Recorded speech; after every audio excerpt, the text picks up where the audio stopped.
isn't gonna just blow over. The Zerg won't stop until we're all dead. Vengeance shall be mine. The 7 evils are one within me. I am Legion. Stay a while and listen. To ask why we fight is to ask why leaves fall. You are not prepared. Warcraft players, where you at? Starcraft players, where you at? Diablo players, where you at?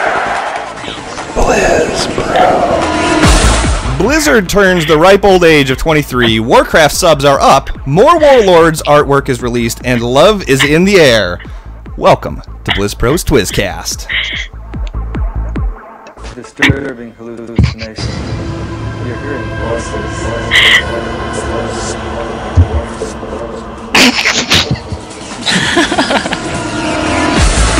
Welcome to Twizcast, everyone. That was Reb laughing in the background.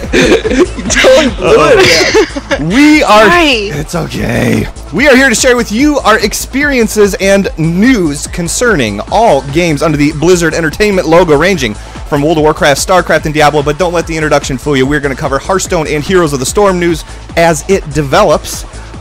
So who are we, the people who were dancing 2 seconds ago and are no longer dancing? It's okay. I'm good with that. direct from North Dakota, the first person to ever write into Blizzard and request some sort of... Oh, no, that's Soda. Yeah, no, that's right. Yeah, you're from North Dakota, right? Yeah, we all are. Yeah, I'm up here. He actually wrote. He was the first person to ever write into Blizzard and request some sort of transmogging in Hearthstone. It's Hoda. Hello, sir. The light shall burn. Oh, your shirt is fabulous. What are you wearing, Quiz? You like that? I knew you'd like that. So, from the other side of North Dakota, the heroic raider that not only downs the big boys but can tell you all the lore behind the bosses, NPCs, and their dogs. It's lovely and talented Reb. Hello. Good day, mate. Oh, I did not know. I didn't know you were British. North Dakota accent there. Yeah, I was trying to put on a North Dakota accent to kind of like fit in with Hoda around here. I don't know. Nailed it. Nailed it. Nailed it. Like I said, I didn't know you were British. But anyways. And lastly, direct from Las Vegas, Nevada, he's the only person that can crawl around the depths of hell and still smell like roses. This is Streamin' Demon Archon. Welcome back to the show, sir. Thanks, man. You know, hell gets a bad rep. It actually smells a lot like roses down there. Does it? Yeah, Oh. I think that's why I probably smell like roses all Well, the that time. would make sense then. There you go. Yeah. Problem solved. Hello. So, and for those of you who are wondering, my name is Twiz. Hello, chat room. Very good to see you. I run the Twisted Nation, and I'm making a WoW comeback. And I'm very excited to talk about that a little bit later here in the show. But just to remind everybody... or relapse? Maybe relapse. It's kind of like... gosh, I don't know how you want to describe it. It's kind of like intervention. Yeah, it's relapse. It is. It is. We're here for it. I can't hide it. So, just to remind everybody, there's several ways you can get your Twizcast and BlizzPro fix. We're available on iTunes and Stitcher Radio. The RSS feed can be found at twizcast.com. The show notes and everything contained herein can be found at Twizcast and BlizzPro.com. And also, if you want to subscribe to our Twitch TV channel, you will get an email every time we go live, so that way you'll never miss the show. All you got to do is go to twitch.tv/Twizcast and hit the follow button, and it's as good as done. So, also another reminder, if you guys missed the live show on Thursday nights, I post it right after we get done, so it's available for you on Friday morning, so you can kick your weekend off right. Now, ladies and gentlemen, we have a massive amount of ground to cover, small amount of time to do it in. Let's channel our inner child. Let's get down with this. Let's rock it out. And It just got crazy. It just got nuts in here. Let's talk about our week in gaming. Archon, what in the world have you been up to, dude? Well, it's been an eventful week. First of all, I just have to say this is awesome having the four of us hanging out. I mean, it's nice having guests on the show and stuff, but I feel like it hasn't been the four of us enough recently. I feel like this is the perfect time to ask Archon, will you be my Valentine? Ooh. I know it's tomorrow, but I'm just saying. Had to put me on the spot here. That's right. Of course, Hoda. It's gonna get awkward. He's just using you for your beard, Hoda. Oh. Let's be honest. Just my wife doesn't have a beard, and she's not gonna like the news. But You know what? I've been her Valentine like every year for a while now, so I think she'll just have to deal with it. Seriously. One year. She's got to quit being so selfish. The crap. Yeah. Yeah, I think so. I mean, she's the one that won't grow a beard, so or can't grow a beard. I can't. Anyways, my week in gaming. It's been a pretty good week for Diablo fans out there, I think. We went a long time without much information, and now we're getting some news. Mm-hmm. I guess the biggest news for me in Diablo this week was the podcast we did last week with the author of Storm of Light. With I think every technology-related problem that could have happened to us did happen to us. Absolutely. Yep. Twiz's computer blew up. Yep. So I had to go on as Twiz and talk about Diablo lore, which was really interesting. It was really good that I had 9-ball there, because you guys know, I just a little bit. Yeah, I just recently realized that Deckard Cain died. Like, I'm not too hip. Sorry, spoiler alert. I'm not too hip there on... It's okay. It happens in the first 4 minutes of the game, dude, so don't sweat it. Yeah, I don't remember. Actually, just... This isn't even a lie. Last Saturday, I, like most of the things I say on the show, last Saturday I was streaming, and I had to ask my viewers how Deckard Cain dies, because it sounded familiar when they told me. But anyways... Heroin overdose. Yes. So 9-ball really carried me through that show, and made it seem like I knew a little bit about lore, so that was nice. And we pulled that off. It was really cool to get to meet some more people from the Diablo team. And yeah, you guys can check out that interview on BlizzPro's YouTube channel. Mm-hmm. It was pretty good. It was a little shorter than we wanted it to be because of our technical issues, but it was mostly good. And let's see, in Diablo, I got to stream Diablo a few times this week, one of them being today, try out some new builds with the Wizard, and see some of the changes that have been patched in, and they've been pretty cool. For those who haven't been keeping up on the recent going-ons of Diablo, they've announced they're giving more stash space to players, which might not seem that big of a deal, but players have been asking for it for a while. The only catch, you have to buy Reaper of Souls. Oh, so, well, there's always a catch. That's how they get you. That's how they get you. That's fair. Yeah, I think most people who are running out of stash space probably will get Reaper of Souls, and I think you do need more stash space in Reaper of Souls. You know, I was looking in the mirror this morning. I have so much stash space, it's not even funny. You should lend some out to these players. Don't have enough. I know. Yeah. So D3 community, if you need some stash space, I got plenty. I got plenty. Yeah, right there. Extra stash space. Yeah, they took out one of my favorite features. We didn't know if they'd taken it out yet or if it was just a bug, but it used to be in Reaper Souls when you hold down any skill that cost resource. If you didn't have enough resource, it would cast a primary skill instead, and that stopped working. Turns out that was on purpose. They didn't like that system, and that kind of upset me because I like easy mode systems. I like holding down one button and watch my character do things. Sure. So, yeah, now we actually have to pay attention to our resources and stuff, so that's too bad. But overall, it was a lot of fun to play some Diablo, and I think I'll be playing a little bit more tomorrow, so not a bad week in gaming. Good. What about you, Hoda? I don't know. It's been a couple weeks since I've been on the show, so I'm not exactly sure what people know anymore. He was bald. Like 3 weeks ago, last time he was on here. So. Right. No, I mentioned, like, right away, we're doing, like, the low-level guild on the Alliance side of Kulturas, the Twisted Raiders. So I've been doing a lot with that. Not as much as I want to. I got a level 60 now, so that's my MC dude. And now I'm working on my my BC character up to 70. So I'm keeping different characters at different levels, so I get to have fun with everyone. So that's mainly what I've been doing in Warcraft. I got the end of the expansion lulls to, like, anything progression on my character. I'm really not interested. It's sad to say. Other than that, last patch. I imagine we're gonna stay hooked right now. It's burnout season. It really is. Kinda.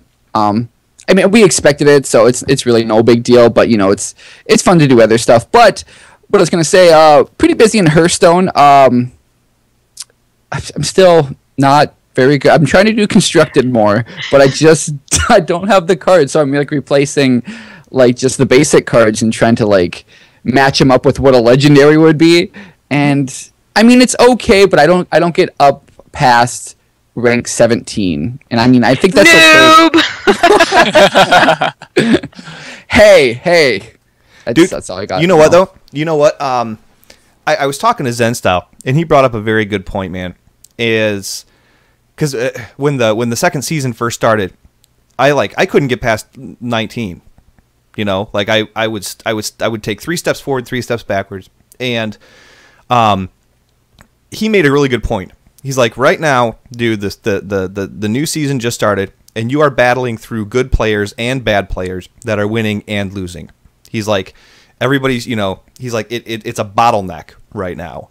And he said, as the weeks go on, that's going to smooth out. And I think right now, because I'm in the same boat you are, I'm like rank 17 myself.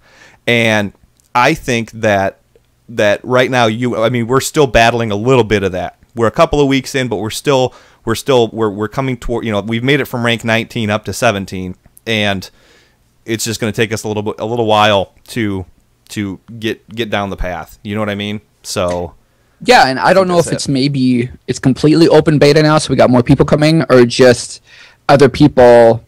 I don't know, since like the reset, people are just kind of sticking around because it's a lot tougher than last season. It really is at those higher, I guess higher ranks. They're higher, but they're lower. I don't know. I heard from people working through the ranks that sometimes you'll see like trends through different levels. Like at these levels, everyone's using this deck, so you have to use this deck to get past. And then everyone starts using these decks at this level. Last season, dude, from rank 16 to 13, I played 90% rogues. Oh, really? Without fail. Now, I know you're going to have my back on this, Twiz. If I see another Rush Hunter deck, I might just throw my computer out the window. I'm sorry for all you do it. I've done it myself. I do it just when I get mad of getting it played on me. I do it to other people just to let out some frustration. Are Rush Hunter's a little OP right now? Dude, everybody in they're okay, but they're just annoying. Yeah. You can shut them down. Like, here's the thing, is you can shut them down if you have the right deck to do it, but the right deck to do it, you won't stand a chance against any other deck. So it's like, it's a crapshoot. You know, it's like if I got this deck that had a whole bunch of low-level taunts, low-level removal, you know, all sorts of removal, like, you know, I wouldn't see a Hunter aggro deck for my next 6 turns, and then I'd switch decks and get nothing but Hunter aggro for the next 10. You know, it's just the way of it. But yeah, it's super annoying. It's super easy to play, and you know that it's just, you know, it's mindless trying to climb mindless people trying to climb the ladder. It's like, play the game for what it is, you know. But every once in a while, I beat one of those Hunter decks, and it's like, you know what? Eat it, sucker. Right. You know? Nice. As far as my gaming week, though, that was pretty much it. Just a little bit of queue in dungeons, pretend I'm playing, and play Hearthstone on the other monitor. That's about it. There's a little bit of WoW news. I know we missed last week, so just to catch people up with some of the stuff that went out. In 6.0, the pre-patch before the next expansion in Warcraft, all the new raid modes are going to be introduced to Siege of Orgrimmar. I know it's kind of older news, but I figured I'd just mention here. Sure. So Flex, like, as the thing's going away, the rest of them are going to be Flex, and you're going to have Mythic. So that's that. A couple new things. Challenge modes, I think that just came out today, I believe. They said their season's going to end. Mm-hmm. So challenge modes and MOP are, like, going to be gone. So it's far enough warning, which I really appreciate. But at the same time, I'm like, why take them out? Like, I'm never going to do them, but the transmog gear is so good. I might someday. So I don't know how I feel about that. I don't know. I don't. You know what? I don't do challenge mode, so I'm sure it affects some people more than others, but they're far too challenging. they're kind of brutal. I don't know. I'm not a big fan of the timed runs, but I know many people are out there that love them. So write us an email at BlizzPro and let me know why they're good, because I just don't get it. I don't see the fun in it at all. Another tweet I just saw by the Watcher, Ian Hasakosis. Somebody asked if Proving Grounds were going to go away as well with these challenge modes, and he kind of mentioned that they're going to be updated for Warlords as well, and that's just kind of a basic thing to get people into the PvP like training. So it's cool to see them being updated. They're not just a feature that was thrown in there and you're going to forget about you forgot about. So Sure. Those are a couple things I saw. Reb, I think you saw something else in as far as WoW news. Yes. I saw in the hot fixes that I've been on a heroic raid team for the past couple of weeks, and heroic Gallicrass is just a pain and a half. It's seriously so glitchy and not a lot of fun. And I actually saw where they resolved an issue where the Dragonmaw grunts were attacking your wrong demolition crew. Oh man. Ooh. It's the small things, Twiz. It's the small things. I like Twiz like shucks, God. whatever that is. Shut the front door. Darn. I hated when they were attacking the wrong demolition crew. But yeah, there was also, you guys, I love the Scroll of Resurrection mount. I had like the little Spectral Wind Rider, I believe it's called. Yeah. And sadly, they are actually retiring the Scroll of Resurrection come February 18th, I believe. Yeah. But if you send out a Scroll of Resurrection on February 18th, it's going to stay with that player that you sent it to for 30 days. So they have those 30 days to actually redeem it, and you get your nice little treats and wonderment from your friend coming back. But I wondered, why do you think this is? Why do you think they're retiring it? Is because the, like, I guess, perk to 90 they have with the new expansion that they just find it irrelevant now? Is that why? What do you guys think? I think right now they realize they're in a lull. They know it. They know they're going to have people unsubscribing. I think they're going to take it away for a little bit because, like I said, they know people are unsubscribing. And then when they present it, it's going to be nice and wonderful and new again. And they're going to have it when Warlords of Draenor comes out. And so they're going to be able to spark more interest instead of it just being like in the background of everybody's mind. Because I'll be honest, it just sits back there in the back of my mind passively. And I don't think anything of it. That makes a lot of sense. You know, sorry, remind me, Google won't advertise any of its new services because it says people are going to find out about them eventually anyways.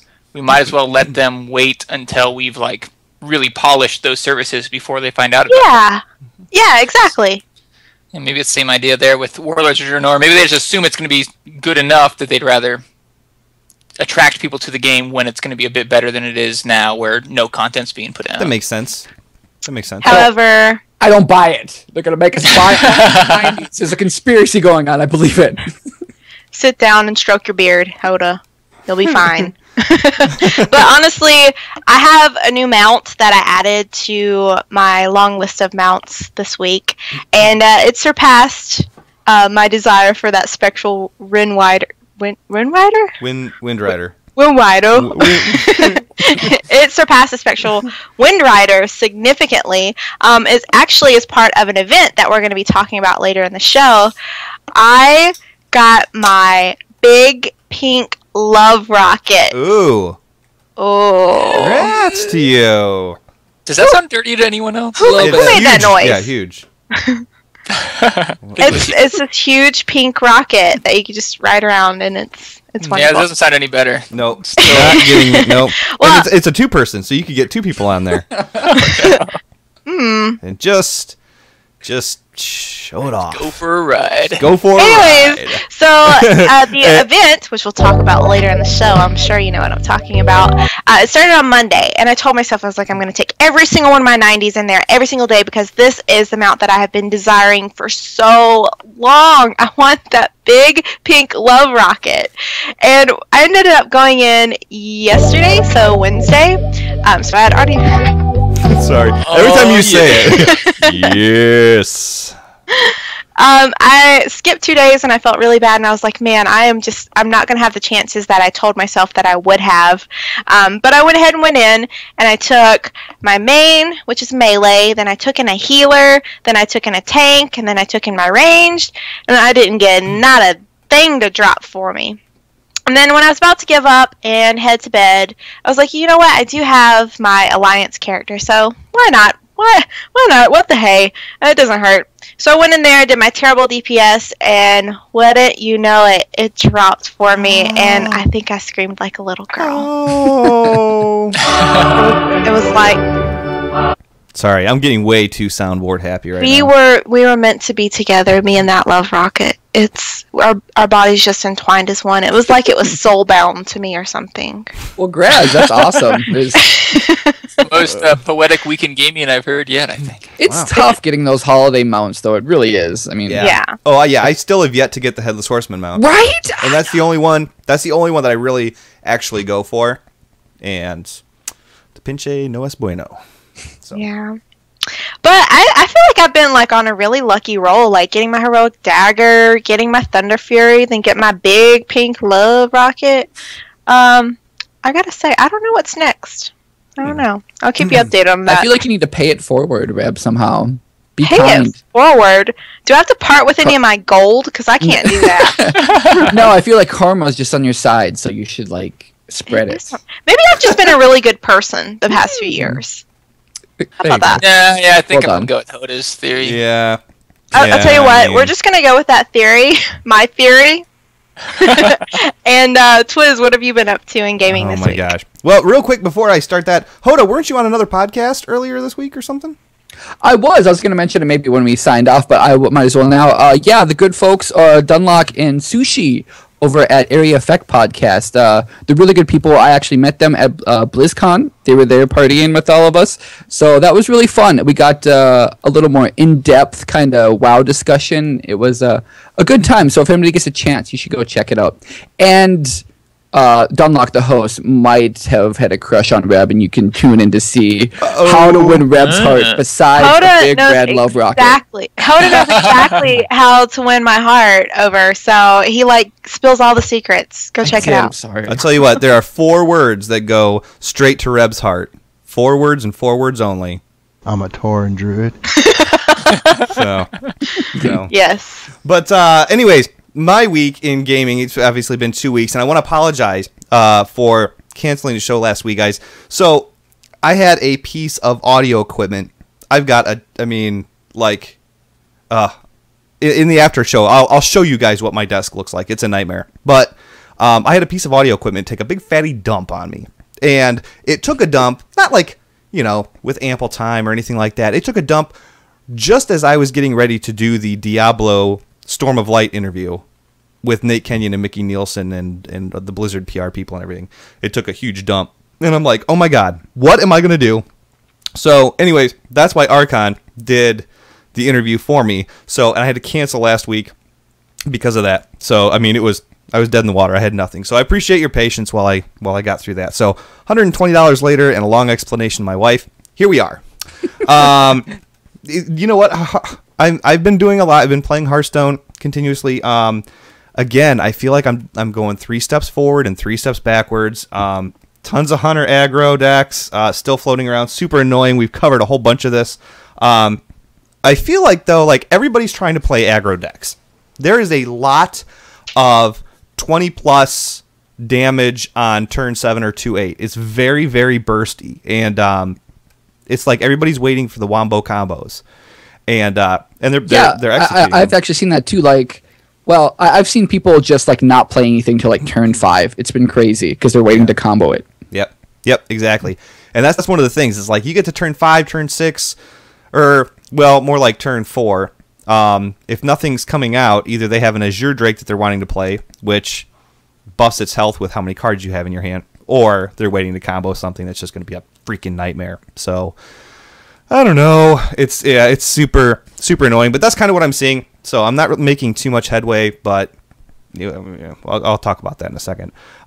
So I lost 7 games in a row. I logged off of Hearthstone, and I realized that I pretty much kind of miss WoW. I really do. So I'm putting the cards down a little bit more frequently, and I realized I'm going to head back into Pandaria. So it's kind of a toss-up on whether or not I'm going to be playing my mage or my warlock the most. I also feel like I'm too far behind in raiding, so I'm probably going to do old content stuff with guildies, or maybe just spend some time getting achievements or... What happened to Guacamole and his fighting cockroaches?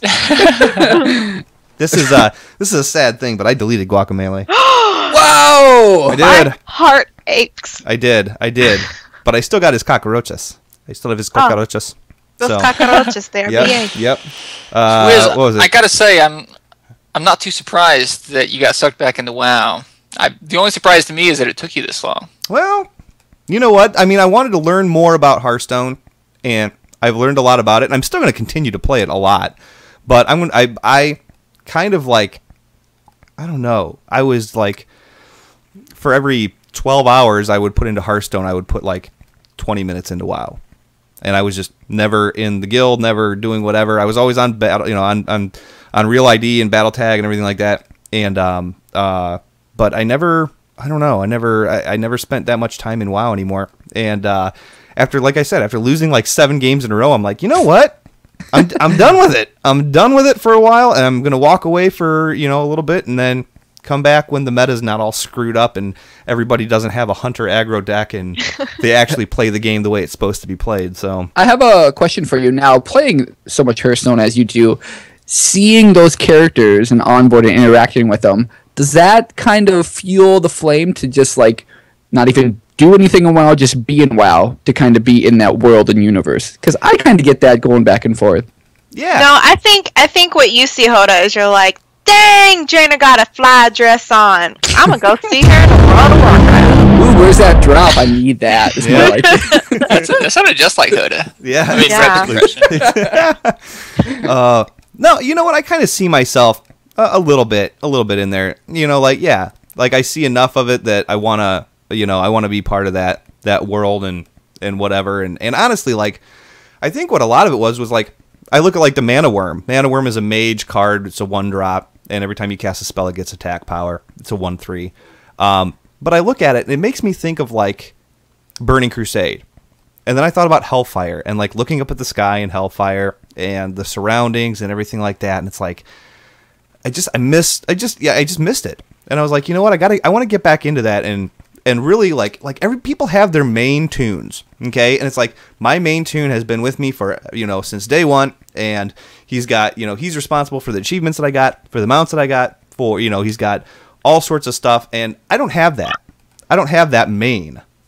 Uh-oh, Archon, you have a grin on your face, like something's, I don't know. Oh, no, sorry. I just, someone in chat was making fun of me. Oh. Sorry, yeah. So I told people you can't quit WoW.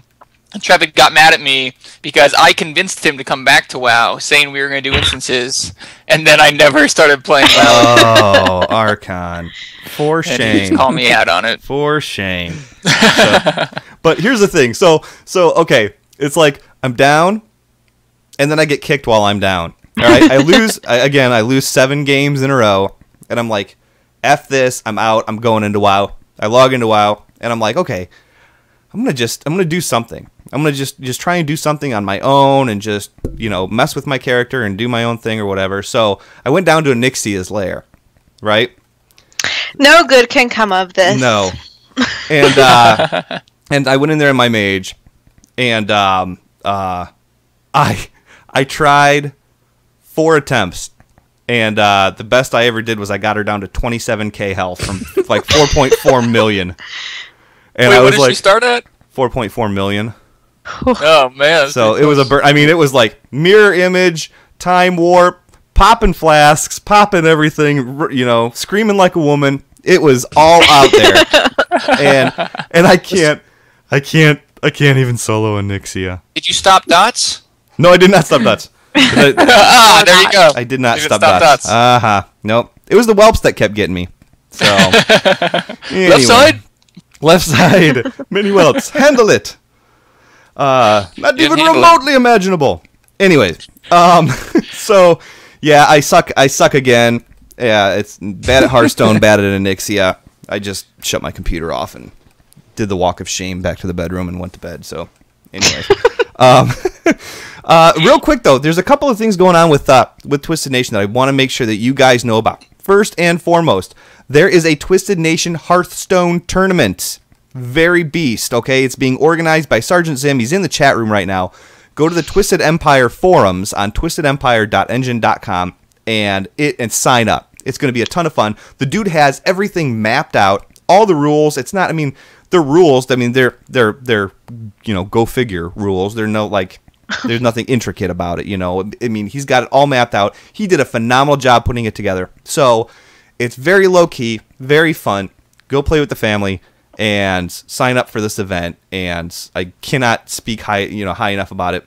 One of the other things that we are going to do is Hoda and I played Hearthstone against each other a couple weeks ago, and we did something that was really, really fun, where you go and you create a new deck, but you don't select any cards. You have the UI auto select, and then you don't even look at what cards you get, and you just go play each other.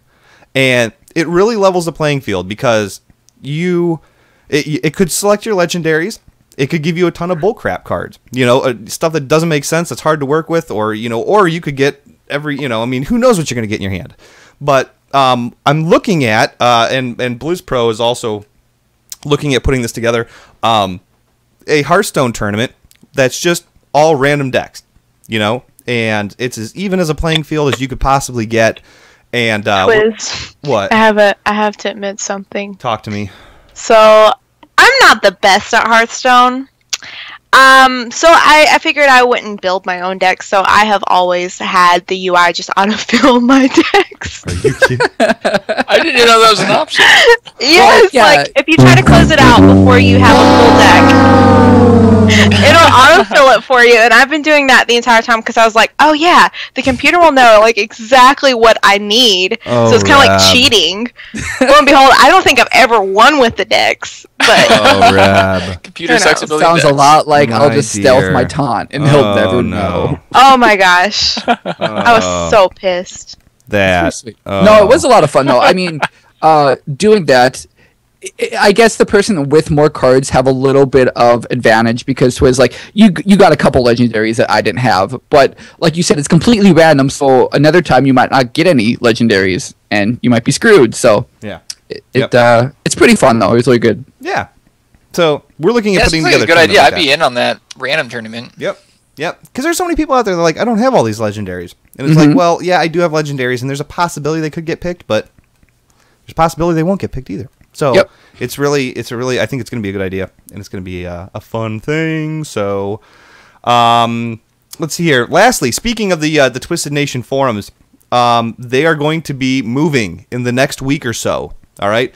The Guild Launch website is being created, worked, and tweaked as we speak right now. So pretty soon, your Twisted Nation rock stars will have a new website, forums, and a 500-person Mumble server powered by OpenRaid. Beast. Oh. Yeah. There you go. I can tell. I mean, either you guys don't care, or you were just in the middle of crapping yourselves. One We of the were two. just in shock. We were speechless. Yeah. Okay. That is pretty awesome. I was doing the Inception thing. Oh I don't know yeah. what you guys were doing. I totally should have You done do a that. better impression of the Hearthstone dwarf than the Inception button, I think. No, give OpenRaid some love. They were even getting some love on Twitter earlier when we mentioned the challenge mode shutting down. And Ian Hostakostis, lead encounter designer, was like, yeah, that's why things like OpenRaid are there. So that was a good plug for them as well. So yes, OpenRaid rocks. It's true. And 500-person Mumble server. That's impressive. Thank you. I get that a lot. We can all get on there. Like, I mean, what if you fill up that Mumble server, you have started a giant movement, and you are, I think, have become dangerous at that point. At that point, there's no need to fill up 500%. I'm going to change my name to Bob Marley, if I can There you do that, go. because obviously I have a following worthy enough. So, Yes. anyways, Twiz Marley. Don't worry. So, Just smile and nod, Hoda. Yep, that's exactly what I do to myself even. So, I think that's going to do it for pretty much my week in gaming. What I want to do, guys, is get into the pro tip section, which is brought to you by Ask Mr. Robot. There is nothing like pushing your character to his or her fullest potential, and the best way to do it is through optimization, okay? Ask Mr. Robot is going to set you up with all your gemming, enchanting, and reforging, everything you're going to need so that you're going to be successful, which is why I've tied this into our pro tip section. So, it's all about being the best player that you can possibly be. So, as always, I have a Hearthstone card combo to share. Did you guys have anything that you wanted to share this week as far as pro tips or anything? Twiz, I do have a pro tip that I would like to share. It's rather short and sweet, but I will share it after you guys. Okay. So you want me to go That was a lot of build up one. for. I feel like we've been letting Twiz down on these pro tips, so I'm glad that Reb has one, and I'm anxious to hear how this. I'm very excited. I'm on I bet bated it's breath gonna be right good. now. Am I the Yeah. only person who has one? Yes. No, I'm going to make up one right now on the spot. Okay, pro tip. If you're getting ready for Reaper of Souls, you're playing Vanilla Diablo 3 right now, and you're probably wondering what you should keep. Yeah, there you go. Sorry. Probably a lot like the movie Inception. You're like, what do I keep? What do I get rid of? Inception. Make the connection yourself. Anyways, there's only a few things you really need to keep. Gold and maybe some demonic essences. But really, everything's aplenty in Reaper of Souls, so if you're getting burnt out, take a break. No harm in taking a break, and Reaper of Souls is going to be awesome. I'll have a better pro tip next week. Wait, hold up. Yes. Was your pro tip take a break? Yeah. Well, it's, pros got to take a break too. You gotta, things happen. Yeah. Sometimes we don't have a good pro tip. Sometimes we make up them on the spot. Pro tip. You know Get what? out of here. That's worthy of my pro tip. I'll go ahead and share. So I had expressed to you that I have the giggles. I had expressed to you that it wasn't until that I was on my 5th character that I got my big pink love rocket. And my pro tip is to never give up, never surrender. Okay, I feel better about my pro tip. What the hell is that crap? That was a pro tip. Never give up, never surrender. That look. Oh my god, that look. That look, Reb. That was like, oh. I can't wait to watch it on the since the stream is like 20 seconds behind. I get to watch it again. It was so amazing. All right. So, anyways, all right. So, are we good with pro tips now? Yeah, I think you better take us home. Okay, I'll take us up. All right, so guys, this week I am going to cover how to maximize your Tinkmaster Overspark. Okay, real quick, just so that way you guys know, all of these card combos that I do every week are available on TwizCast.com. You just go to TwizCast.com. You see a little link at the top that says Hearthstone combos or Hearthstone card combos. You click on that, and it gives everything that I'm about to tell you guys. It gives pictures of the cards and everything, so that way you can understand what I'm talking about. So, just in case you want to go back to it, it's there. So, like I said, this week I'm going to cover how to maximize your Tinkmaster Overspark. Tinkmaster Overspark is pretty much in every competitive deck. Okay, he's a 2/2 that costs 3 mana, and basically you can turn one of your opponent's minions into a 1/1 squirrel or a 5/5 Devilsaur. It's completely random. Okay, he's basically using competitive play to get around taunts or take care of bigger threats like Ysera, Ragnaros, Molten Giants. I think you get the idea. A 5/5 Devilsaur is better than dealing with any of those other pains in the butt. If you don't have Tinkmaster, I highly recommend that you craft him as soon as possible. There's so much utility that he has, but there's a few ways that you can really use him outside the box that some people never think of, especially in conjunction with another card. So let's take a look at them both real quick. The card that can help work the best with him is the Youthful Brewmaster. Okay, the Youthful Brewmaster is a 3/2 that costs 2. His flavor text reads, returns a friendly minion from the battlefield to your hand. Okay, he's honestly never a bad card to have at least one of in your deck. If you have a damaged Cairn Bloodhoof that's down to his last hit point, you can return him to his hand and play him again as a fresh 4/5. If Rags is down to his last hit point, bring him back with the Brewmaster and cast him again as a fresh 8/8. Where it becomes useful with Tinkmaster is as follows. All right, on turn 9, things can start getting ugly. Ysera can come out. Giants and taunts start populating the board. Some seriously nasty creatures can get played. Well, Tinkmaster is definitely a great card to have in your hand when that time comes. So let's say your opponent lays down Ragnaros on his turn 8. Now it's your turn 9. You use the Tinkmaster and try and score a 1/1 squirrel. But no, you get that nasty 5/5 Devilsaur. Use the Youthful Brewmaster on your Tinkmaster and then play Tinkmaster again. Worst case scenario is that Devilsaur gets turned into a 5/5 again, which does nothing. Or you might get that 1/1 squirrel. If you're low on health and a 5/5 is seriously scary, this is a good option. In the end, though, by the time you end your turn, you have a 3/2 Youthful Brewmaster on the field and a 2/2 Tinkmaster. It costs all 9 of your mana for that turn if you get unlucky the first time, but it doesn't leave you high and dry with nothing on the board. Now, the other way that you can maximize Tinkmaster is to use him on your own minions. Now, you don't want to do this unless victory is pretty much in the bag.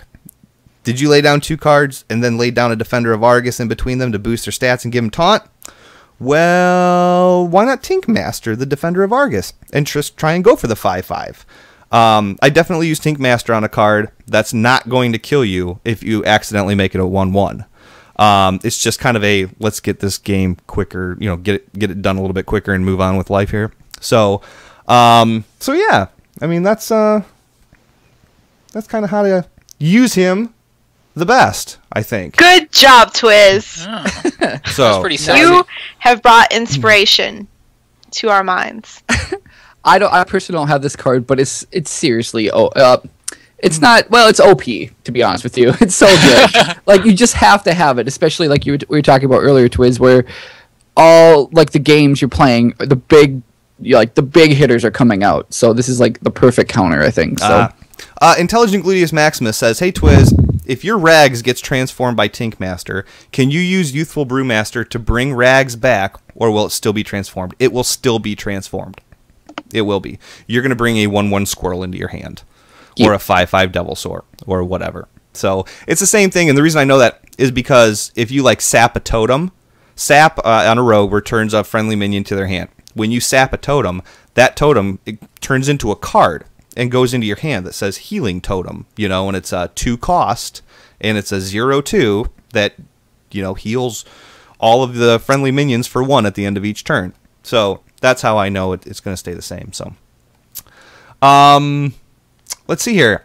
I think that is probably going to take us to our first break, unless you guys have anything else anything I'm missing? I don't think we should contribute any more pro tips at this point. Okay.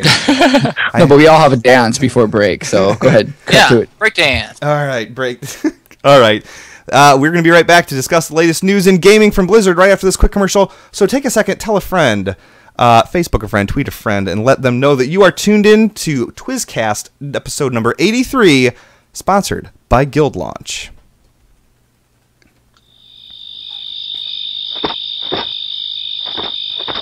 Guild Launch.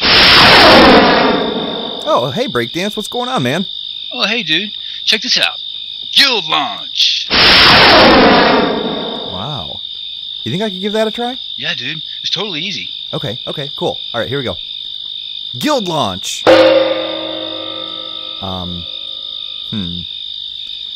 Guild Launch. Maybe try a little bit bigger, like Guild Launch. Okay, I follow you. Guild Launch. Guild Launch. Guild Launch. Dude, do you even have Guild Launch? No. Actually, I don't. Do you think that might be my problem? Dude, with easy-to-use tools for building your guild's website, extremely affordable payment options, the fact that you can easily view it on your browser and mobile phone, and to top it all off, customer service that is second to none, yeah, I can see why you're not working. You're broken, dude. Yeah. Well, I suppose that if I'm not using Guild Launch, then that is a problem that I'm going to need to fix. Yeah, I'd say so, dude. Okay. Well, you know what? There's no time like the present. Guild Launch. Never gonna give you up, never gonna let you down. Just go. Get fixed. You're killing me. Okay. All right. I'm sorry. I figured I would just give it one last shot. Guild Launch.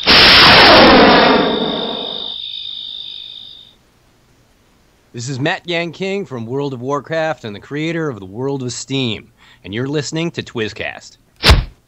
What do you think? I like turtles. All right. He's climbing in your windows. He's snatching your people up. To me, it look like a leprechaun to me.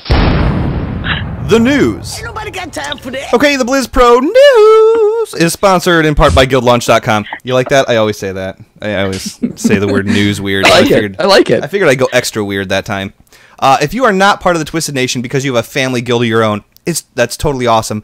I'm good with it. I can appreciate that, and I'd like to help you with that. So Guild Launch offers a ton of features for creating a website that you and your guild can be proud of, as well as forums, mumble servers, and it's not going to break your piggy bank to have this either. So you can go to guildlaunch.com today, get your awesome guild website up and running, and you can keep listening to Twizcast to find out how to get free coupons. We are coming up with a program. I've got a bunch of free 1-year coupons that have all the bells and whistles and all the goodies.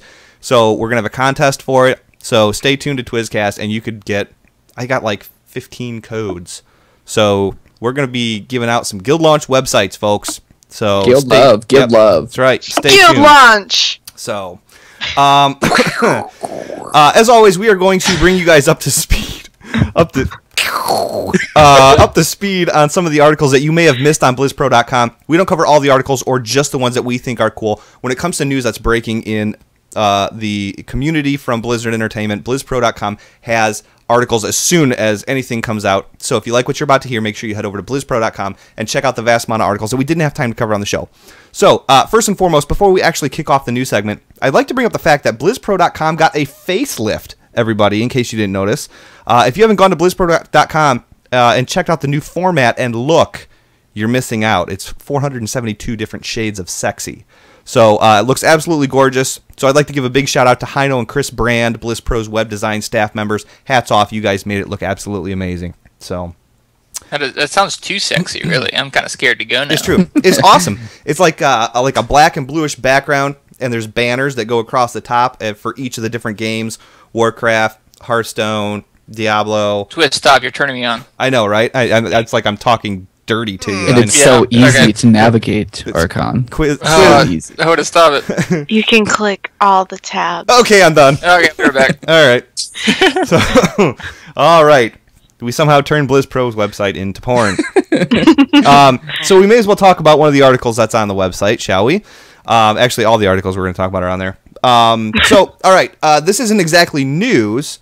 But it's something that I certainly wanted to have it's not new news, but I definitely wanted to discuss on the show.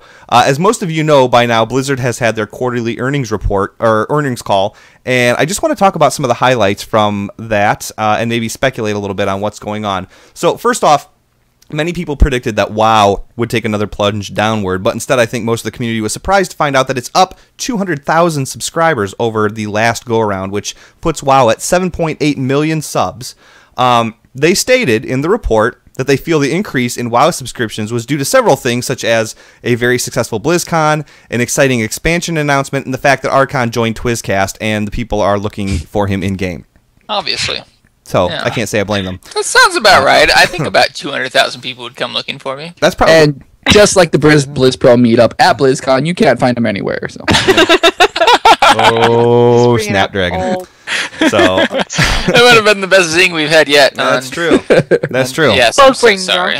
Or actually, all joking aside, though, Mike Morheim said that a lot of subs were gained through the $4.99 winter sale, on top of the revamped Recruit a Friend system, which incorporated new mounts and pets. Other items that were brought up were the Reaper's Souls release, scheduled for March 25th of this year, Hearthstone, and the multiplayer brawler Heroes of the Storm. No news about any of those games were released, but they were quoted as having a, quote, heavy slate for 2014.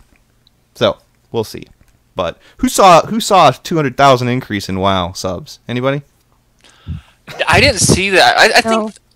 I think if I had to guess, I would give more credit to the winter sales than to BlizzCon, but I guess I don't see the numbers the way Blizzard does.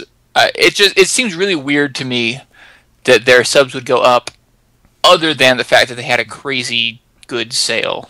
I think, well, yes, tagging on to what Archon said, I think that the sale, and also in addition to that, gifting it for maybe Christmas, and so for the 3 months following Christmas, it's going to be higher subs, more activity, and I believe by summer, we're going to see a huge bazinga down. Bazinga? Bazinga, you say? Yeah, I think numbers are usually higher in the summer, but this probably would be an exception, because we'll probably still be waiting for the expansion. Yeah. I would agree the low sales, the winter sale, and I think that's a good point that they make also, because I feel like they need to look at that barrier to entry for just someone who's picking up the game, or someone re-picking up the game, I guess, because you have the battle chest now, and they have up to the current expansion. In the future, I think they just have to make you have World of Warcraft, this is it. You don't have to go back, because it's just really disconcerting to a new person, or even somebody has been there for a while. Oh, you need to buy this one, but that doesn't matter about that expansion. You just need it to get to this one, to get to that one. So I feel like as long as they keep looking at this, and I think that'll be good for their sales overall. So I would agree. No, yes. Yeah. No, I think I agree with Hoda. Assuming that I understand, I think it's a little daunting getting into WoW right now, knowing that you have to buy all the expansions. It's true. Yeah, I think having just like a single game with a normal. But it'll be so much easier in Warlords of Draenor with having your automatic 90. I think that's what they're doing to kind of like ease the confusion of what is it, 4 expansions. They're you know what, just skip all that. Here's your 90, go on. I'm kind of worried. I'm worried about that because I was thinking about this the other day when I was driving. I put myself into the new player's perspective. Like, if I wanted to get my brother to start playing WoW, and I was like, dude, look, you can get a free 90. Like, okay, he's got a free 90, but it's like day one when you turn 16, and they're like, okay, here's a military Humvee. Here you go. And it's like, I don't know the first thing about this. I don't know anything about, like, I know it's bad, but I don't know, And so I mean, I don't think that 90 is going to really intrigue new subscribers. I mean, if anything, people who haven't subscribed or aren't coming back are thinking to themselves like, oh, WoW's getting so desperate, they're giving me a max level character, and they're not, they're not. Well, I think, like, 2-3 weeks ago when we had discussed that Blizzard was considering putting in, like, a little quest line or something similar to teach you how to play your class, how to, like, use your actions, maybe even, like, introduce you to buffs for food and flask and pots, things like that. I think they've taken into consideration what you said, Twiz. And that's why they're implementing that for the new players who are going to have a brand spanking new level 90. And instead of just pushing them out into the world and letting them figure it out, they're going to have that linear progression through like a quest line or an instance to show them exactly how to play a character and get around in the world. No? Yes? Yeah, I think there's some truth to that. I still think I side more with Twiz. It's a lot to learn in a short amount of time. I mean, to be thrown in with a full set of skills. I guess they develop them over time if they start at 90. Is that the idea? Yeah. That you start with just a small amount and you get them one at a time. Oh, no. It still seems really quick to try to learn. I just feel like we're going to have a lot of people at level 100 rating very poorly. We got that now, dude. Yeah, so pretty much the same thing. So no change. I think it will be worse. I think, although 1 to 100 is probably way too long of a time frame to learn your character in, I think 90 to 100 is probably too short. But I think this 200,000 subs is a pleasant surprise. I think we can all agree. I don't know. I think it's going to settle here around this, maybe 6.5 to 7.5 in the future, maybe up or down in between there. And I think that's. I think it's going to be that little padding. I think. I thought you were talking about patches 6.5 and 7.5, and I was like, what planet are you living on right now, Hoda? Hoda likes the long distance future. I'm just talking gibberish. Yeah, I can't imagine it going any higher than this. No, I don't know. We'll see. Yeah, until WAD. WAD. Yeah. So, okay. Yeah, I thought that was interesting enough to mention about, and we'll just play the game, so to speak, and see where they go. So, Blizzard released earlier this week a sneak peek at some of the upcoming artwork that we're going to be seeing in Warlords. A lot of it focused on the garrisons, and I highly encourage you all to check out the article at blizzpro.com because there are in-depth descriptions of what they're doing and why they're doing it. Now, I'm not trying to digress from this article, but let me explain the vibe that I'm getting with everything that I'm seeing, okay? With every expansion, there have been new focuses on certain big aspects of the game. When Burning Crusade came out, it was focused on a new world unlike Azeroth. The successful model was then introduced Northrend, a more expansive raids like ICC and Old War. Cataclysm was a complete and total revamp of the world itself, and Mists of Pandaria introduced a brand new feel for the game that took the form of the Pandaren Oriental type moods, as well as a highly intricate raid encounter system. I truly believe that Warlords is going to be a combination of all of that, and they're going to make it look beautiful. You're going to log into the game on day one, and be absolutely stunned at the world around you. They're not going to put anything to the wayside as far as past accomplishments. I truly believe they'll give you what you're expecting from raiding, questing, professions, mounts, etc. But they're not. But they're going to absolutely visually pull out all the stops. What do you guys think? Yeah, I think that's a pretty good explanation of what we should expect. I hope that that's not their main focus on the game. I guess as someone who's not, I mean, I appreciate the new Who models. doesn't They look a like lot pretty nicer, things? but Say it. yeah, as someone who doesn't like pretty things and can't appreciate art, I hope that there's more to it. I really do focus more on the gameplay. The art's nice, but if that's their focus of the expansion, I'm going to be disappointed. Well, you're going to be disappointed. Maybe. I'm a little bit torn here, Twiz, because they mentioned in the article where they want to stay true, I guess, to the faction kind of iconic look, and they have where you see it in the pictures here. But they said they wanted to do like spruce it up. Spruce it. Spruce, E's and I's and O's and O's. It's all confusing. Spruce it up. Thank you. And it looks like they did, but at the same time, like I feel like I've seen this too much, and I want something newish if I'm going to call it my own. You know, Yeah. I think it's great. It looks good, but I think I wanted more customization. To be honest with you, I don't know. Well, I don't think that there's anything wrong with that, and I don't want you guys to misinterpret me. I don't want you to think that like it's going to be crap game that looks beautiful, okay? Because that would be Rift. But no, I'm kidding. Okay, here comes the Rift hate mail again. But, that was fair criticism. But I mean, I think that they experimented and perfected all the things in the past, or not. I wouldn't say perfected. They're all the cry asses out there. Not perfected, but they have, they've polished. Thank you. They've come leaps and bounds in parts of the game, areas of the game that was lacking, and I think this is one of the last leaps they had to do. Is like, look, this is an old engine. We have got to revamp and redo this and make this look like a 2014 game or 2015 game or whenever it releases. So I mean, it's been a long time coming, but I don't want to be misheard. I don't want to be misunderstood that it's. My prediction is that it's going to be a garbage game that looks beautiful. No, I think they're going to adapt everything that they've learned in the past, and they're going to polish it and make it look great. So they have to at this point. I mean, God dang, the game's coming up on 10 years old, and the subscriber bases are all over the world, all over the place. But like several years ago, they were up to 12 million, and now they're down to they were down to in the sixes, I think maybe, and then they were at 7, 2, and whatever, and so. They've got to put the time into this and make it right, just to keep everything afloat. Especially if they have plans for microtransactions and in-game stores and stuff like that to start making even more revenue. They've got to make sure this is right, and they can keep you in that environment in order to make those microtransactions. Yeah, absolutely. And as far as the art goes, I think with the garrisons showing the progression of your 1, 2, 3 steps, building it, if you can see that visually, I think will be a big thing as well.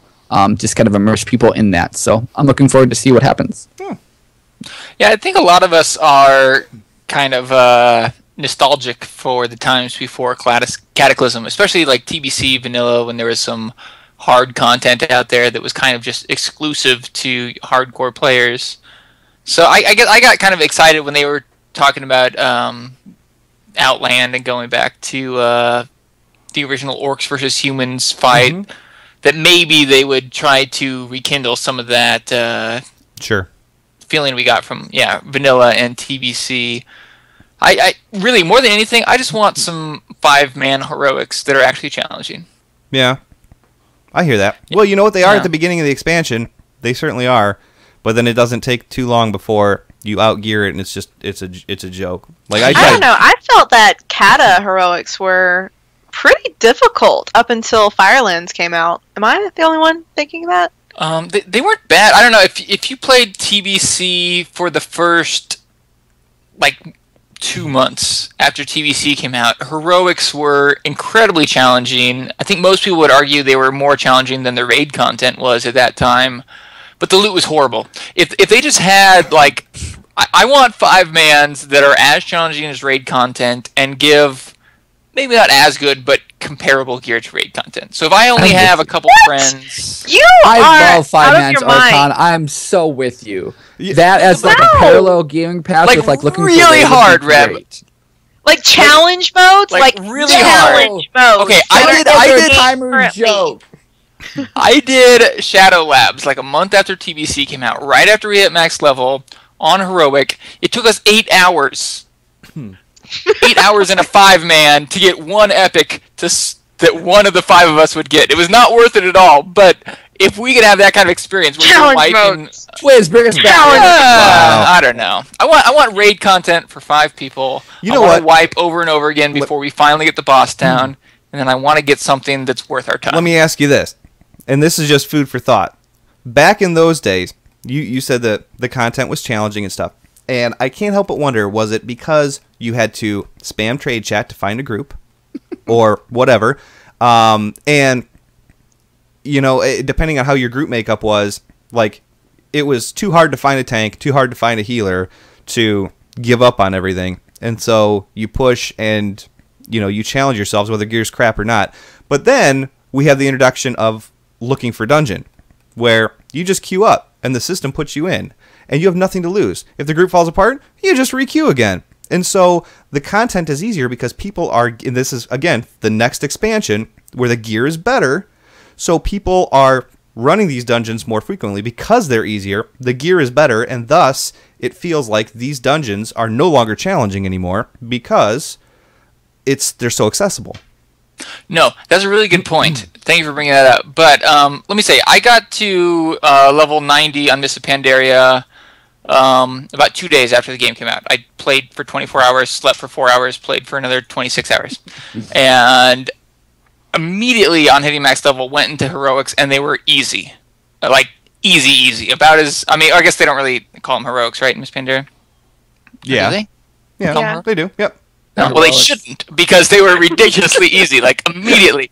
The group that I did an 8-hour Shadow Labs run in, and I think people who played early TBC can attest to this, it was a really good group. It was me, my best friend, we played nonstop back then, and 3 other people, the best people we could find. I mean, they really did need to nerf it, because obviously they didn't mean it for it to be that good, and that's why the loot sucked, but most people couldn't even get through it. Most people wouldn't even attempt it. The 5 of us took 8 hours, but if the loot was tuned correctly, I think that could be really fun. Because challenging content, like raid quality challenge content at 5-person level, is a lot more rewarding because you're 20% of the effort. Sure. I mean, really, like, if you mess up once, the fight might have gone awry. Yeah.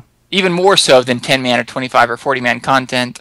And I think there's just something really fun about that you have to go the whole fight, not without just making a big mistake, like it might be in a 10-man, but without even making a small mistake. It puts a lot more pressure on each person, but you can do it without a large group of people. All I'm hearing is they have to revamp Shadow Labs. All I heard was challenging content, challenge modes.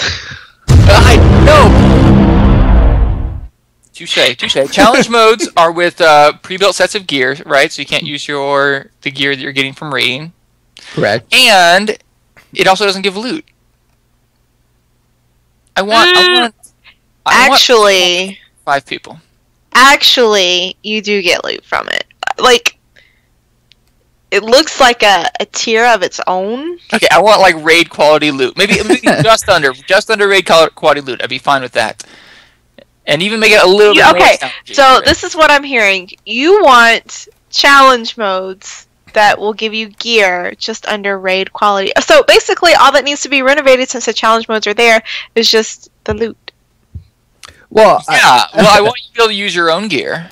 I want TBC Heroics back. So you want to eventually outgear it? No, yeah. I mean, in my ideal situation, it would be made so it could be outgeared, and then they would release new 5-mans or harder difficulties of the same 5-mans.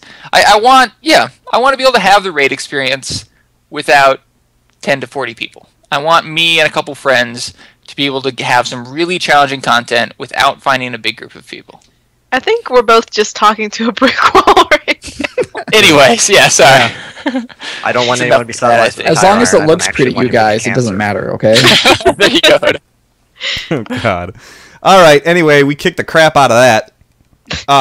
In the end, guys, everybody just make sure you head over to check out the link in the show notes or blizzpro.com and take a look for yourself. There's a lot of in-depth reasoning. You know what? It doesn't even matter what I'm reading because we're not even talking about art anymore.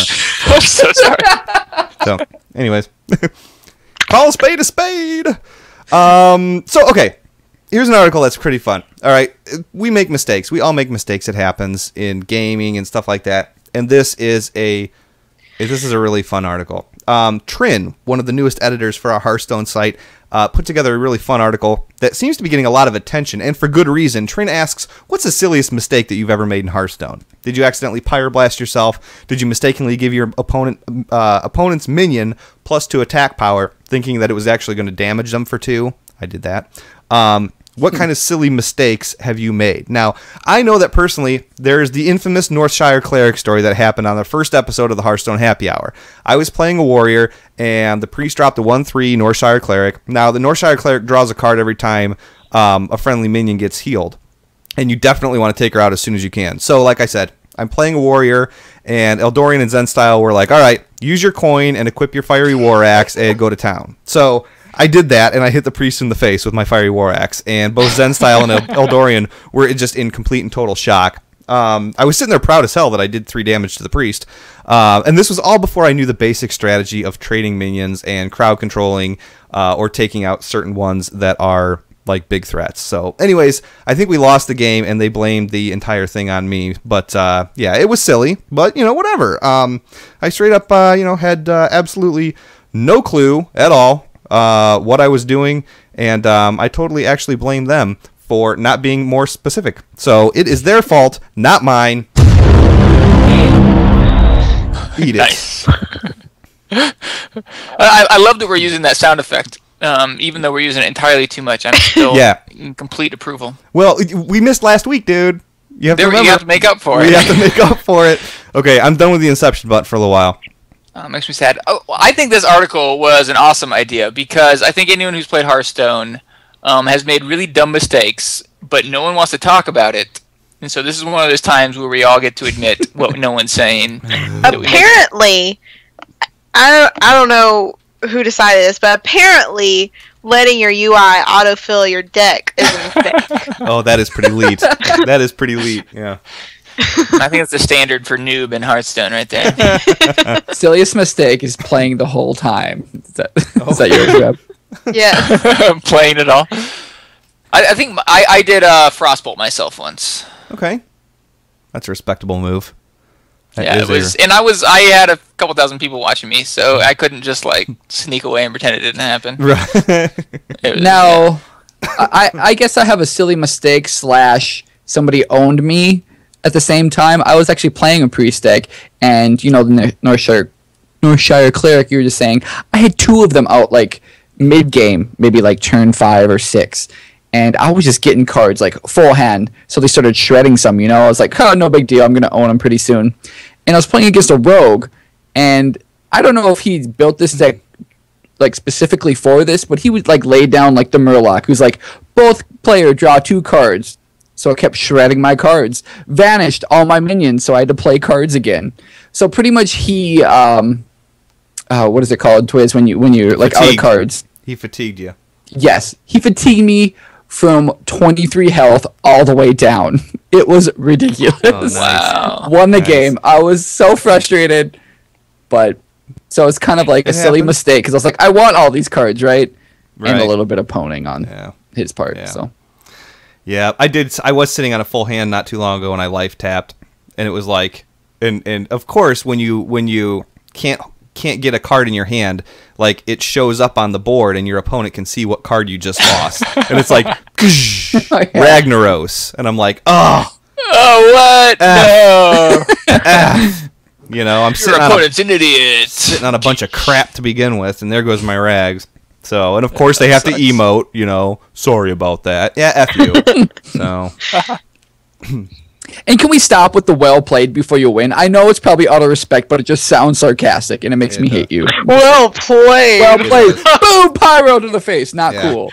Yeah, there was. You know what? There was a big interview that was done with Eric Dodds and Ben Brode, and it was about somebody. So go check it out. It's really cool. But they talked about the emote system, and they asked, are you going to put like a GG in there or a good game or whatever? And they're like, it's just so arrogant. Like, people are using well played, and it's kind of on the verge of arrogant a little bit. Like, they really want to mitigate the arrogance in this game, and so that's why, like, yeah, they're like really looking at this at hardcore at what they're going to do with the emote system, because I think they want to change it, but like they really want to keep the arrogance to a little bit, to a minimum. And exactly what you just said, dude. People are like GGing just before, or well played just before they kill you or whatever, and yeah, and I mean, most people are actually saying it, but I'm just mad that I'm losing, so I take it out on them. At first I was against the emote system, but then once I realized what they were doing, I realized it's way better than having chat, because 90% of the chat would just be people talking crap to each other anyway. Yeah. And I after playing for a couple months, I realized that emotes were only used sarcastically. You pretty much only say sorry after you do something really mean to your opponent. I think pretty much all of them are just sarcastic. But I got to the point where I started being upset if someone didn't say well play to me before they killed me. Oh, okay. Wow. Hey, you know what? I forgot to mention this. This is kind of interesting.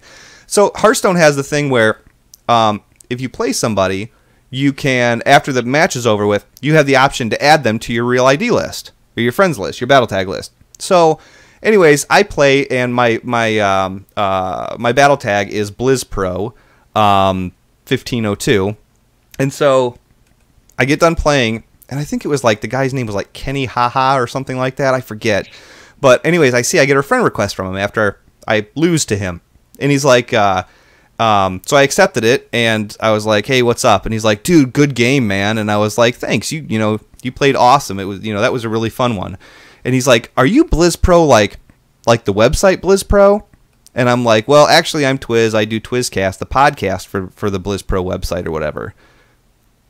No response. And then I was like, sorry if that ruined it for you. No response.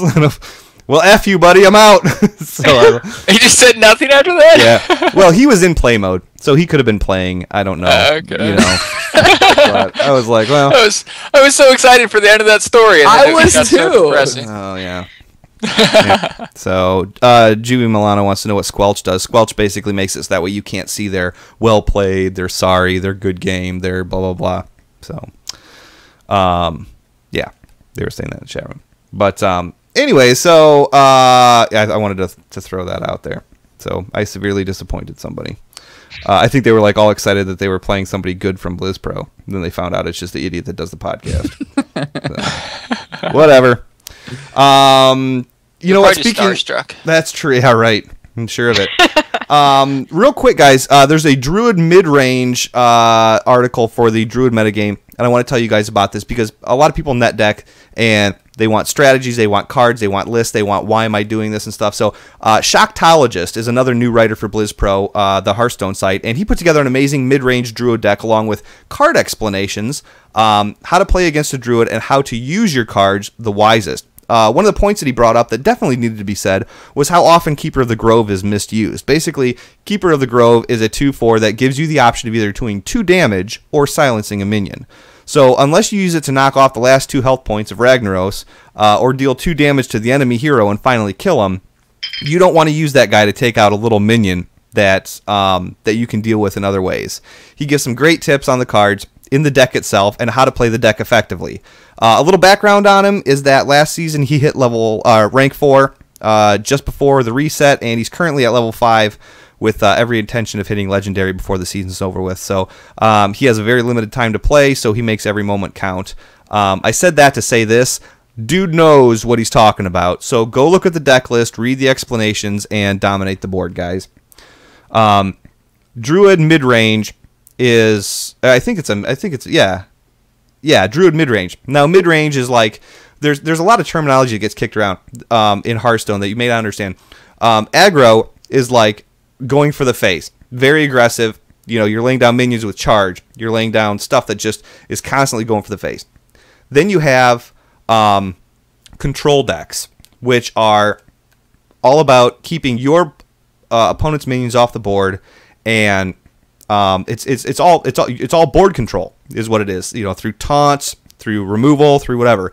Mid range is kind of a combination of both, where it's very heavy in the turn 4, 5, 6, 7 area. That's where most of your minions are, and you can go either direction. You can go taunt heavy, or not taunt heavy. You can go control heavy, or you can burst aggro.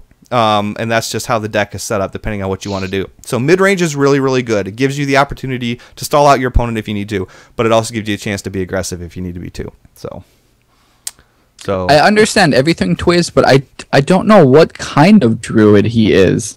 Can you tell me? Oh, well, obviously. I'm a Tauren druid. That's exactly. Oh, okay. Absolutely. Thank you. Absolutely. So, I wanted to throw that out there. I have the link to the show notes, so guys, feel free to soak up that druid deck. Like I mentioned in the very beginning of the show, 23 years ago on February 8th, 3 UCLA students formed a company called Silicon and Synapse, which later became Chaos Studios, and then settled on Blizzard Entertainment in 1994. In 1994, though, not only did they change their name to Blizzard Entertainment, but they introduced their first PC title, Warcraft: Orcs vs. Humans, which some of you may have possibly heard of. There's some other information about what they did during the time frame, so check the link in the show notes. It's pretty interesting history, actually. I personally had no idea that they went through 3 name changes. I figured they pretty much started as Blizzard and just became bigger from there. So there you go. You learn something new every day, Yeah, that's pretty cool. So. I learned that Blizzard and I are the same age. Wow. Go figure. Oh, that's weird. I'm sorry. Go ahead. No, I was gonna say when David Brevik pitched them the idea for Diablo 1, they were still known as Silicon and Synapse. Oh, really? Yeah. Wow. I guess. I thought you were going somewhere else with it. Like 23 years ago on February 8th, UCLA students, and then Reb's birthday. I thought it was kind of like a origin story, if you know what I mean. That was how her parents met, and yes. You know what, Archon? I don't know if you know about this. Shifty says, wasn't there Blizzard East and Blizzard West before the current Blizzard? Do you know anything about that? I don't know much about the whole Blizzard East, Blizzard West. I don't know much about that. Blizzard North is what created Diablo. What about Blizzard South Central?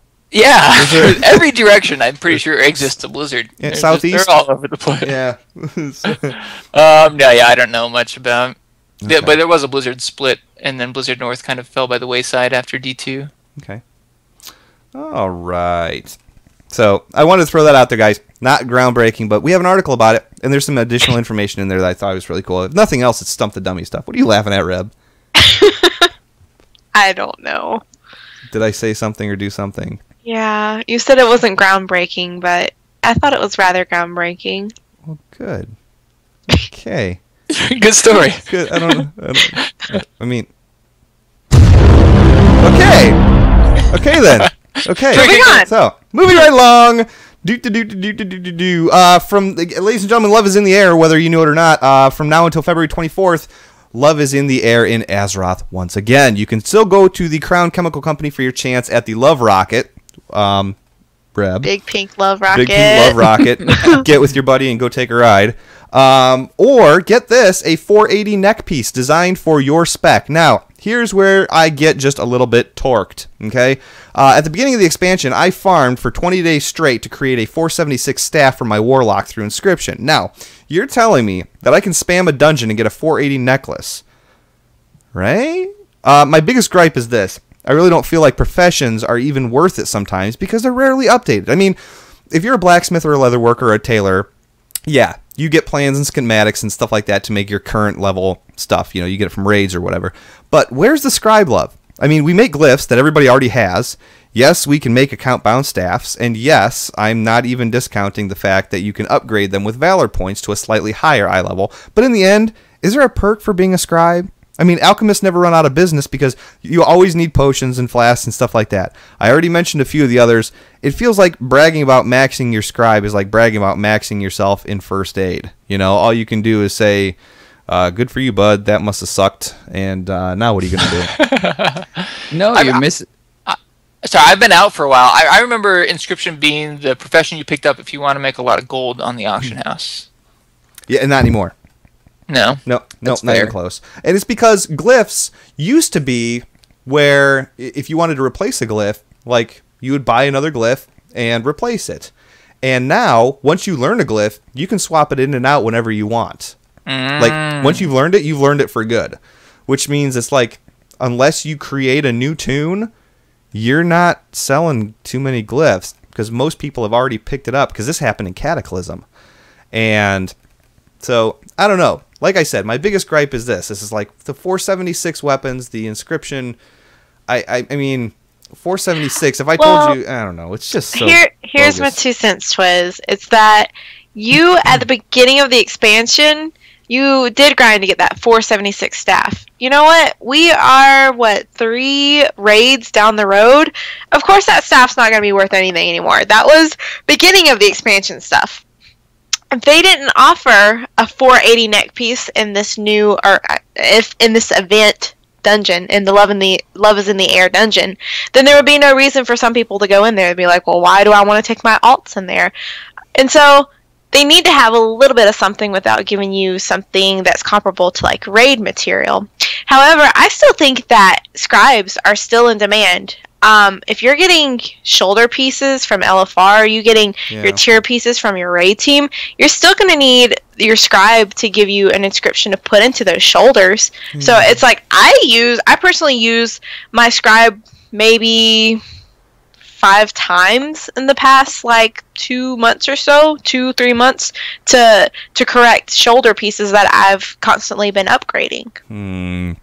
I don't know. I just can't see like how often do you upgrade your shoulders though? I mean, now you can sell those enchants on the auction house because I mean there's the top, shoulder enchant that everybody needs and okay, that sells for a little while, but when as a scribe, that's all you have to sell, I can see that being very difficult to make money on and be competitive on and whatever because the market's flooded with the 4.6 other million scribes on the server that are all trying to sell the same thing. So it's like, okay, you can use that, but how often are you upgrading your shoulders? And if you're using that to try and make money, I see the competition being very, very, I don't know, very stiff, so to speak.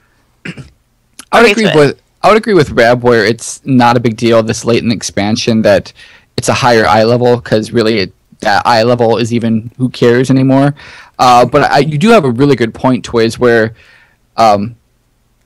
professions, they matter right away in an expansion. If you get up and grind that, you can have the max level gear for that current raid tier. And I think that's really fun. But as expansion progresses, we've seen this the last 3 expansions now, professions are meaningless. I mean, they have items that are the current raid tier, but you just get something comparable out of looking for raid or something else.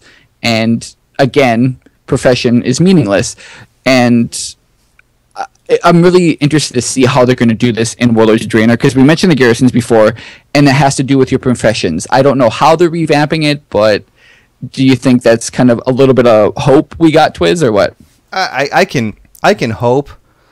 I don't think it's gonna do anything. I just don't know. I don't know. What I would really like to see is, make the maths to create that staff outlandish, and every time the new tier comes out, the eye level gets bumped up to 3 points below current tier. Mm-hmm. You know what, Twiz? Hoda, y'all are getting way off subject. And can we go and focus about what this article is actually about? And the original statement is that love is in the air. I'm a girl, and it's beautiful and all that crap. So let's just try and spread the love, shall we? Okay. Reb, you know what? You bring up a very valid point, and it is this and that special someone and share some love. And we are here to help you find that special someone. So, off we go.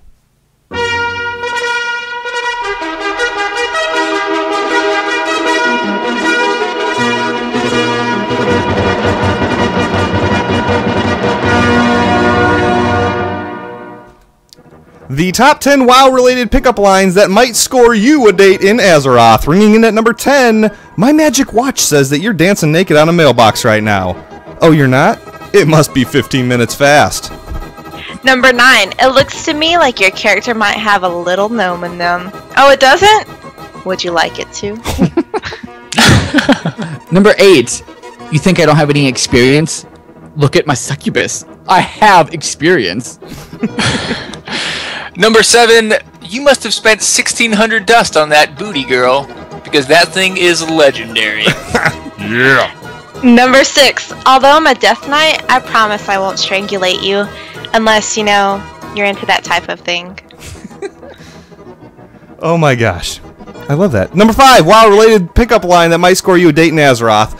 Although I don't agree with how many 25 bands you've been in, you're still beautiful. And likely in need of therapy and medical attention. But before that, would you like to go out tonight, maybe?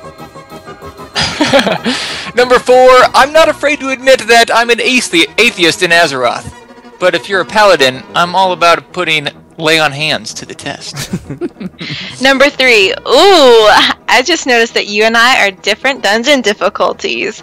You're easy and I'm hard. I mean difficult.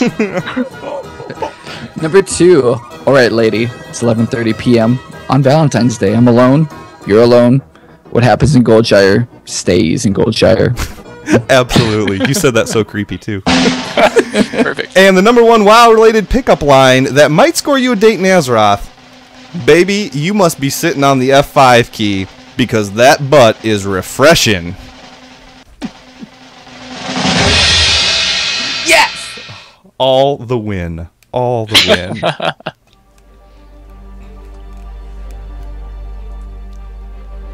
My name is Fugs. My name is 30 Orc. My name is Parisian. Fred the Bold. Drathan. Derry. Brand. Myro Indoor. My name is Cal. Elias. My name is Shorina. Blue. Speedy. Maslu. Misaki. I play Resto Druid. Orc Hunter. I play a Restoration Druid. Shaman. Windwalker Monk. Survival Hunter. Assassination Rogue. Windwalker Monk. Beast Mastery Hunter. A Arcane Mage. Survival Hunter. Windwalker Monk. Prot Fury Warrior. Windwalker Monk. I play a Fire Mage. I'm from Randolph, Utah. In Springfield, Missouri. I'm from Knoxville, Tennessee. Pittsburgh, Pennsylvania. San Diego, California. Michigan. I am from Denmark, Europe. New Haven, Connecticut. Boston, Massachusetts. Jefferson, Louisiana. Des Moines, Iowa. Boulder, Colorado. Ogunquit, Maine. Brisbane, Australia. Hamilton, Texas. And I am in Twisted Empire.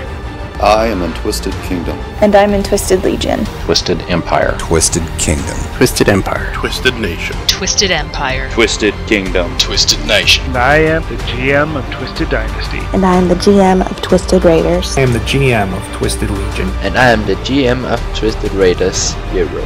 And I am the GM of Twisted Kingdom. My name is Twiz, and I run the Twisted Nation.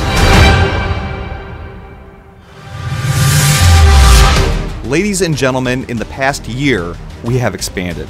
What started out as Twisted Empire has now become 6 guilds large and consists of a nation of people who have the right attitude when it comes to gaming. I was once told that a solid team is made up of good attitudes and not elitists, and that is the foundation that we are all standing on. We've expanded into 3 US Horde guilds, 2 US Alliance guilds, and 1 Horde guild in the EU. 2 of the guilds that wear the tag Twisted Raiders are powered by Open Raid and dedicated to raiding old content at level. Again, it's enjoying the game with good people and keeping the passion alive.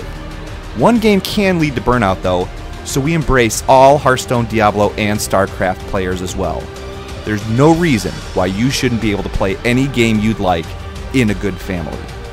Twisted Nation, Horde, and Alliance on Kultiris US. Horde on Magtheridon EU. Welcome home.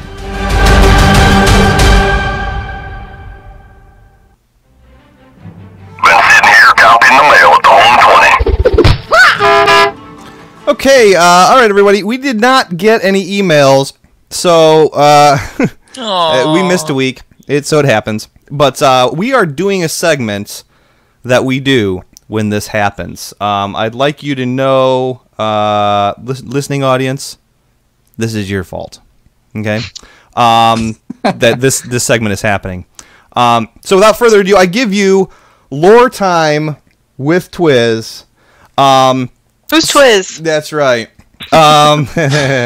So today my 3 co-hosts got together at some point and decided to come up with a lore question for me to answer on the show. I have no idea what they're about to ask me. That's right, I'm shooting in the blind, guys. So I'm going to take about 5 to 10 seconds, think about the question, and then give the answer completely unscripted.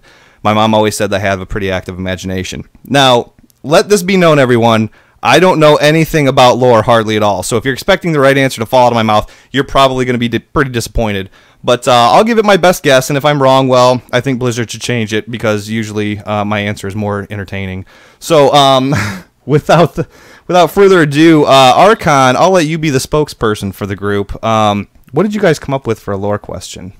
I think we have a pretty good one. I first have to mention that person you got for the picture looks just like you. Mustache and everything. Yeah. That's, well, it is. Yeah. It is. That's really stash good. space. That was before I had stash space, yes. Yes. Yeah. I'm glad you cleared up that stash space. But we've been talking about it all day, and I think we got a pretty good one that's going to stump you, despite your vast amount of knowledge about lore here. All right. Okay. So we decided to take it back to your roots. We're asking a Warcraft question here. Okay. And I think you'll probably have heard of this guy before, given you've been playing a lot of Hearthstone. We want to know, what's the backstory of old Murk-Eye? It's the that elite Murloc that patrols the Westfall shores. And he's You're also giving a away too legendary. much. I'm sorry, spoiler alert. He's also a legendary in Hearthstone. I just wanted to give Twiz some time to think here. I don't want him to come up with some nonsense response. Anyways. Okay. And I tap into your knowledge base here. Okay. What you got? And okay. Okay. All right. So, old Murk-Eye. I'm just gonna let you guys know ahead of time. Spoiler alert. Okay. But believe it or not, old Murk-Eye hasn't always gone by the name Old Murk-Eye. He hasn't. He actually went by the name Hans Schlossenhausen. He is of German descent. I don't know if you knew that or not. Inconsequential right now. But Hans, actually, he had a pretty normal life. You know what? He lived in his little hut with a white picket fence. He'd go out to the mailbox every day and get his mail. He'd wave at his neighbors, give them the hello. You know, the kids, the little Murlocs. Yeah. The little Murlocs would kick the ball in his yard. He'd kick it back. Life was good. He had a job and everything. Wait, what was his job? Well, actually, it's funny. It's funny that you asked that because that job is his demise. Okay. So what's happened? What has happened is right now, if you were to go to any pharmacy and you picked up a Johnson & Johnson thermometer, and I'm talking about one of the thermometers that goes in the back door. You know what I'm saying? If you pick up one of those and you read the instructions, at the very bottom of those instructions, it says that each one of these thermometers is tested and then sterilized for quality control purposes. And guess where Hans was? Smack dab in the middle of quality control. Okay? Right there, testing the backdoor thermometers. What does this consist of? How do you test thermometers? How do you think you test thermometers? Obviously, sticking in the back door, Archon. Weren't you listening? That's right. That's right. How do you know it worked? So, anyhow, okay, he's the backdoor test thermometer. So, one day, now, I mean, there's other stories that float around, but this is the basics of what happened to Hans. His boss comes in, says, "Look, dude, we've got budget cuts, we've got bad things happening. We're gonna have to let you go." Okay, so this just plummeted him into devastation. Okay, and so he goes home. He doesn't know what to do with his life. He's in his hut. One day, he's eating Cheetos. He's watching The Price is Right, and he opens up his can of Mountain Dew, and it spritzes him in the face. And he takes his Cheeto-covered finger, and he rubs his eye, like so. Now, as we all know, Cheeto dust has an exorbitant amount of riboflavin. And again, as we all know, riboflavin is the lead cause of infection in open wounds. And what do you think your eyeball is? An open wound. So, he rubs his eye, gets a massive infection. He doesn't care. He doesn't have a job anymore. What's the point of even getting looked at or treated? And he becomes disgruntled with his life, and he becomes angry. He goes out to get the mail, and he's got this crazy looking eye that's all infected and swollen. And the other Murlocs say, "Oh, look at old Murk-Eye. Look at him." And so he gets angry. He gets mad. That is why when you drop him on the Hearthstone board, he has charge. And if there's other Murlocs around, his attack power gets buffed. There you go. I guess we should be calling him Old Cheeto Eye, really. Yeah. Inception. That's wow. Nice. So there you have it. There you have it. Old Murk-Eye, the German backdoor thermometer testing Murloc. Oh, he's German now. Oh, okay. Hans was always German. Hans was always German. I thought that was Swedish. I don't know. Chat room is being influential. I'm usually angry at Murloc decks. Maybe they're just misunderstood, so I'll look at them different now next time I see them. Wow. Yeah. Yeah, that's what I've learned from this. It was really depressing. Yeah. No. So that is the backstory behind old Murk-Eye. Good job, Twiz. That was, I'm pretty sure, like riboflavin. Do I have to watch out for that? What is that called? Riboflavin. Yeah, I get you. I don't even know what. I really don't even know what it is. Riboflavin. I've seen it. It's a real thing, right? Is it? Okay. It can really riboflavin is a real thing. Deoxyribonucleic acid. Is it? No, I'm saying it can mess up your deoxyribonucleic acid. Like it's crazy. Reb, I don't know what to think here. I don't know if Reb's smarter than making I up thought she elements was, now, or if she's just making stuff up right now. No. Is this like chemistry class with Reb? Chemistry with Reb. That's the next segment on the show. Do you have chemistry with Reb? Oh. Now it's turning into like an Us magazine. Yeah. Have you been looking for a pink rocket? It's like one of those quizzes you can take online. Man. I'll tell you what though. Seriously, guys, when you play Hearthstone, when you drop old Murk-Eye, I want you to think about what I said. I couldn't even tell you what I just said. I remember he was German and he sticks thermometers in his butts and he lost his job, and that's about all I remember of what I just said. So if I ever rub my eyes and I see him on there, though, I'm gonna look twice to see what's on my fingers because it might be Cheetos. It might be riboflavin. Yeah, you have to keep an eye out for it. Daggum riboflavin. It's always showing up at the worst moment. All right, guys. Well, that is going to conclude this episode of Twizcast. Please don't make me ever go through that lore time with Twiz again. Please send us emails. For all the information and articles on the stuff that we covered in this episode, you go to quizcast.com or blizzpro.com, where the links are going to be at that take you directly to our discussion topics. One more quick mention of our sponsors, doghousesystems.com. If you want to upgrade your rig, go to Doghouse Systems, enter the coupon code TWIZ, TWIZZ, at checkout. That's going to double your RAM all the way up to 32 gigabytes for free. That's like a $100 value that I just put right back in your pocket. Big shout out to slashloot.com. Get yourself a Twizcast t-shirt. Steel Series, and our newest sponsor, guildlaunch.com. Stay tuned for more of the information as far as contests and giveaways and stuff like that we're going to be doing with Guild Launch. So that way, if you're not part of the nation, which again is totally understandable, if you know, that's great. But if you listen to Twizcast, I want to help you get a website that is phenomenal and represents your guild the way it should be represented. So, Archon, do you have anything you'd like to say before we get out of here? No, that was amazing. Oh. That's all I have. Wow. The Murk-Eye story, I'm going to watch out for riboflavin from now on, but I feel blessed to experience that. Keep an eye out. So, very good. And how about you, Hoda? Yes. It's been a while, but remember to licky boo boom down. I needed that. It happened. That's why I opened the door for you, and I'm glad that you went after it. So thank you. Reb. Of course, gaming will be whatever you want it to be. So love, tar, Elgar, victory or death. I've always said that, especially in the bathroom. So yeah. All right, everybody. That's going to take care of it for us. Stick around, those of you in the chat room, for the after hours. But on behalf of myself, the Twizcast crew, and BlizzPro.com, we encourage you to game safe, love one another, and please, everyone within the sound of my voice, take care.